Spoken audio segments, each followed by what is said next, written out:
Welcome to Corban's Fun Learning Adventures.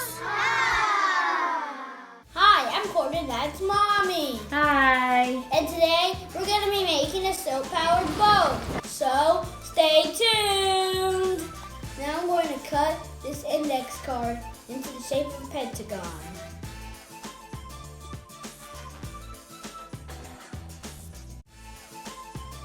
This is what it should look like. Now we're going to cut a rectangle on the bottom. It should look like this.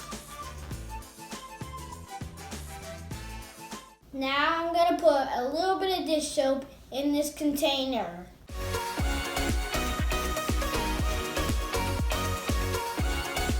Now I'm going to put this lollipop stick in the soap and spread it on our boat. You can use anything to spread it, but I'm using a lollipop stick.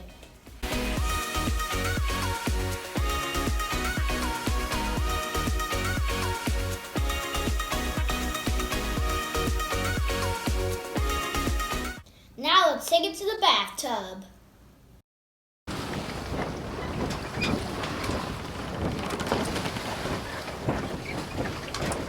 Thanks for watching. Bye. And remember to subscribe. Bye. See you in the next video. Bye.